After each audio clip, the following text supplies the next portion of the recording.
Hello friends, मैं हूँ अजीत शर्मा और एग्जाम क्रैक पॉइंट में आप सभी लोग का स्वागत है। तो आज हम विज्ञान के दूसरे वीडियो को लेकर आए हैं, जिसमें यूपीपीसीएस, टेट, यूपीएसआई, लेखपाल भर्ती 2020 के जो अभी तक लेखपाल में जो भी क्वेश्चन आए हुए हैं उन सभी क्वेश्चन को इसमें कवर किया गया है।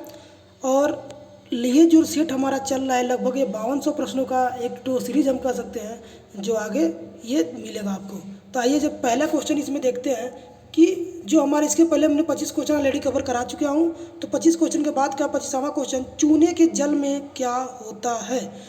चूने के जल में क्या होता है। A sodium hydroxide, B calcium hydroxide, C sodium carbonate, D calcium chloride. जल्दी से फ्रेंड बता दीजिए इसका आंसर क्या होगा। चूने के जल में क्या होता है। A sodium hydroxide, B calcium hydroxide, C sodium carbonate, D calcium chloride. इसका आंसर क्या हो जाएगा। तो इसका देखिए आंसर, जैसा कि आप जानते हैं, इसका जो आंसर हो जाएगा वो होता है कैल्शियम हाइड्रोक्साइड। तो यहाँ पर हम टिक लगा देंगे कैल्शियम, इसका आंसर मेरा क्या हो जाएगा, बी वाला हो जाएगा। चलिए अगले क्वेश्चन पे जाते हैं। क्वेश्चन नंबर 26 हमारा क्या है कि वायु के नमूने में क्या होता है। वायु के नमूने में क्या होता है। ए केवल ऑक्सीजन गैस होती है, बी केवल ऑक्सीजन और नाइट्रोजन गैस होती है, सी केवल कार्बन डाइऑक्साइड गैस होती है, D oxygen, nitrogen, carbon dioxide, जल वाष्प और कुछ अक्रिय गैसें होती हैं। तो जैसा कि आप जानते हैं इसका जो हो जाएगा, इसका क्या हो जाएगा, इसका जो हो जाएगा ये हो जाएगा 8वां आपका, यानी इसमें हमारा क्या हो जाएगा, डी वाला सही हो जाएगा। क्योंकि ऑक्सीजन क्योंकि जो हमारी वायु है उसमें क्या क्या होती है, सारी चीज़ें लगभग पाई जाती हैं। इसलिए इसका आंसर क्या हो जाएगा,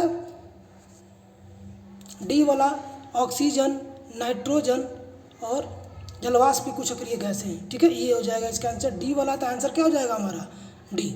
चलिए अगला क्वेश्चन को देखते हैं हम।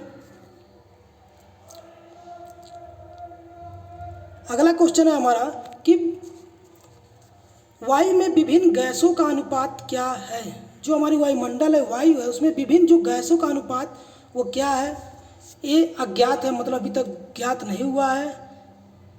ठीक, बी स्थित है, सी अलग अलग स्थानों पर अलग अलग है, डी शहरों के औद्योगिकरण पर निर्भर नहीं है। मतलब इसका आंसर क्या हो जाएगा, वायु में विभिन्न गैसों का अनुपात क्या है। तो इसका आंसर आप जानते हैं, इसका आंसर क्या हो जाएगा।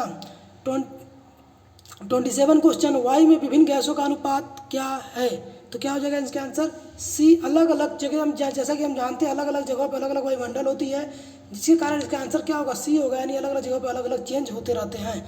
चलिए अगले क्वेश्चन पे आ जाते हैं। अगला क्वेश्चन हमारा है, खाद्य तेलों को वनस्पति घी में किस प्रक्रम द्वारा बदला जाता है। खाद्य तेलों को वनस्पति घी में किस प्रक्रम द्वारा बदला जाता है। तो क्या हो जाएगा इसका आंसर, जल्दी से बता दीजिए।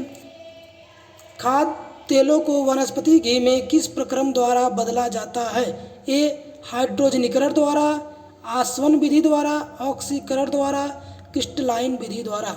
जल्दी से बता दीजिए इसका आंसर क्या हो जाएगा। और जो फ्रेंड इस चैनल पर नए हैं कृपया लगातार इस वीडियो को देखते रहें और सब्सक्राइब करना ना भूलें। लगातार आपको वीडियो मिलेंगी और हमारे लेखपाल स्पेशल लेखपाल भर्ती के लिए बैच शुरू होने वाली है, तो उसमें भी आप लोग जुड़ें और लगातार आपको टाइमिंग बता दी जाएगी, उसमें भी जुड़ें और लगातार इसमें लेखपाल भर्ती तैयारी को और मजबूत बनाए हमारे साथ।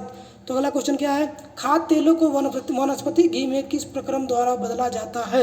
28 क्वेश्चन है, खाद्य तेलों को वनस्पति घी में किस प्रक्रम द्वारा बदला जाता है। ए हाइड्रोजनीकरण द्वारा, बी आसवन विधि द्वारा, सी आस्कीकरण द्वारा, डी क्रिस्टलाइन द्वारा। तो इसका आंसर क्या हो जाएगा, जैसा कि आप जानते हैं हाइड्रोजनीकरण करके हम क्या करते हैं, खाद्य तेलों को वनस्पति घी में बदलते हैं। तो इसका आंसर क्या हो जाएगा, ए। चलिए अगले क्वेश्चन को देखते हैं जल्दी से। लोहे की वस्तु में जंग क्या बनने से लग जाती है। लोहे की वस्तु में जंग क्या लगने से बन जाती है।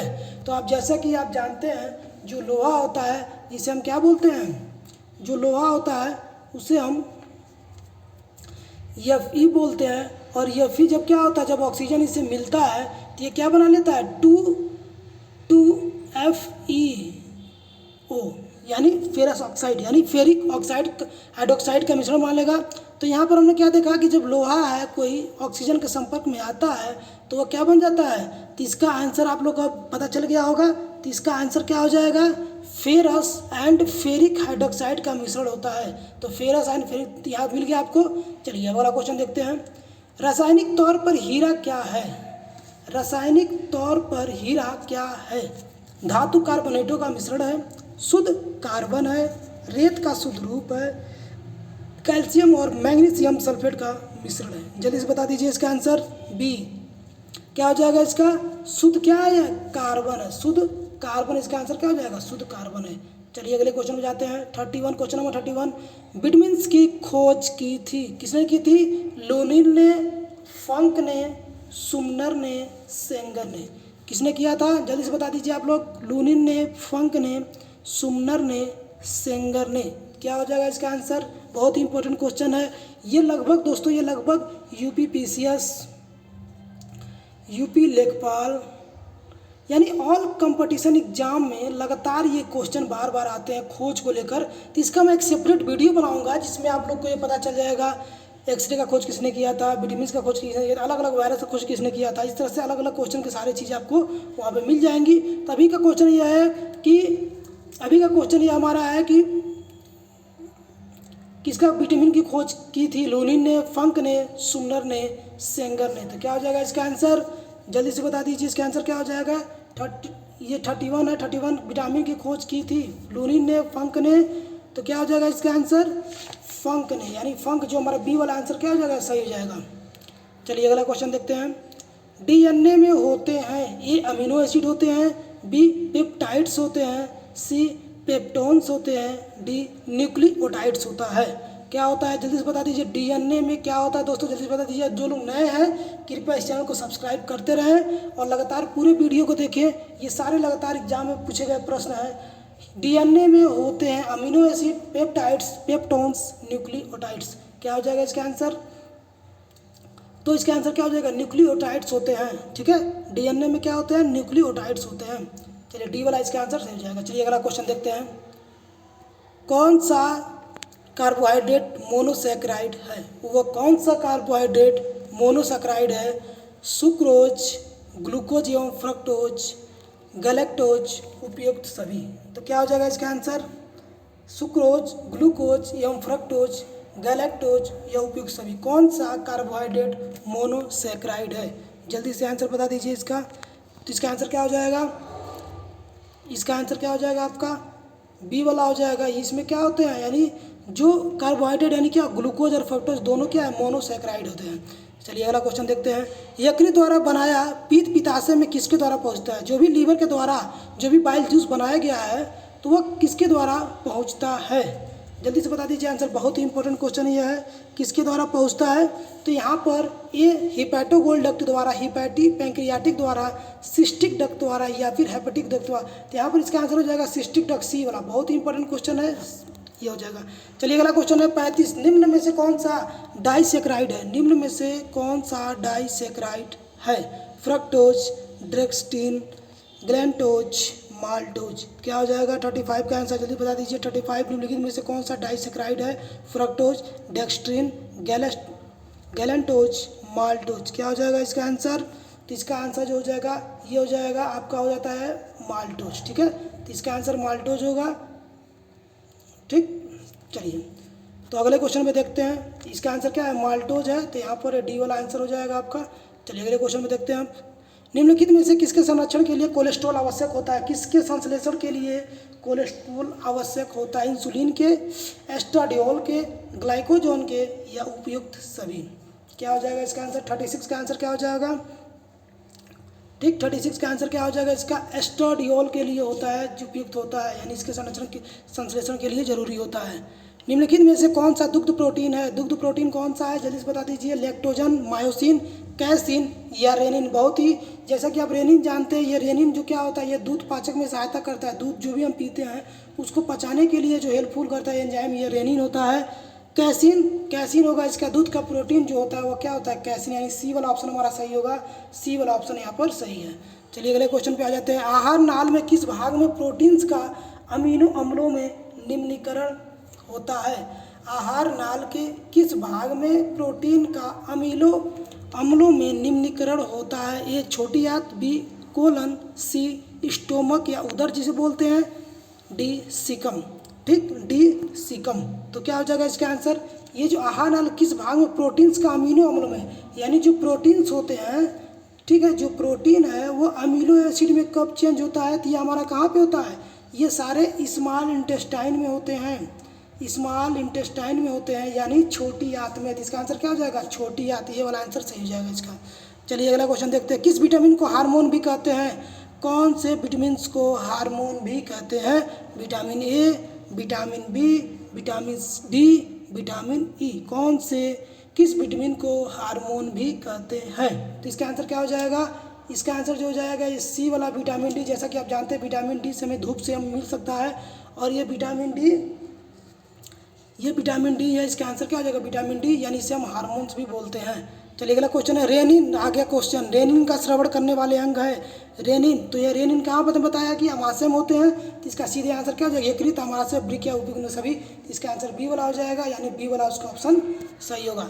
अगले क्वेश्चन पे आ जाते हैं हम, वायु में नाइट्रोजन का क्या महत्व है। बहुत ही इंपॉर्टेंट क्वेश्चन है, बार बार इन्वायरमेंट वाले सब्जेक्ट में बार बार ये पूछे जाते हैं कि वायु में नाइट्रोजन का क्या महत्व है।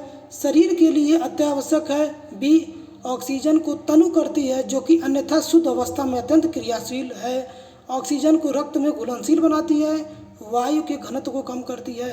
तो क्या हो जाएगा इसका आंसर, ये क्या होगा इसका आंसर, इसका जो आंसर होगा बी होगा, ऑक्सीजन को तनु करती है जो कि अन्यथा शुद्ध अवस्था में अत्यंत क्रियाशील है, यानी बी वाला इसका आंसर क्या हो जाएगा, सही हो जाएगा। चलिए अगला क्वेश्चन देखते हैं। 2 बिलियन को कब आइसोटोनिक कहा जाता है, 2 बिलियन को कब आइसोटोनिक कहा जाएगा।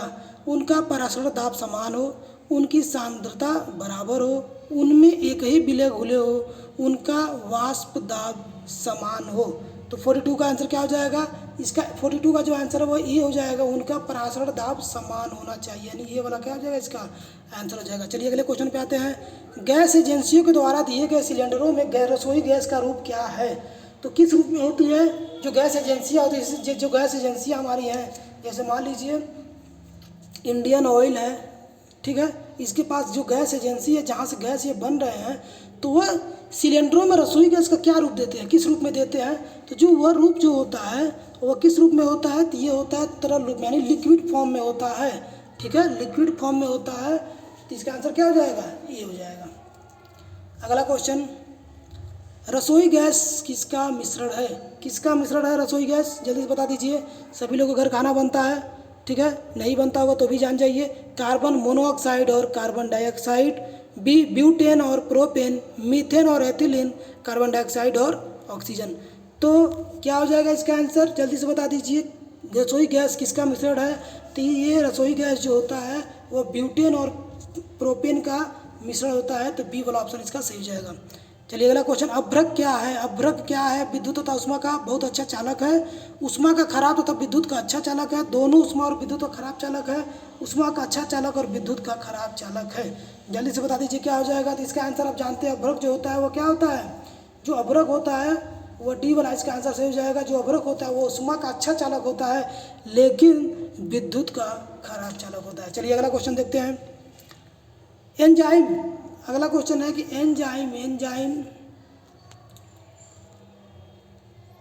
अगला क्वेश्चन है कि एंजाइम जो होते हैं कैसे पदार्थ होते हैं, जल में घुलनशील होते हैं, जटिल कार्बनिक पदार्थों का साधारण पदार्थों में बदलते हैं, वाहिका विहीन ग्रंथि से उत्पन्न होते हैं, विषाणुवी बीमारियों के संक्रमण को रोकते हैं।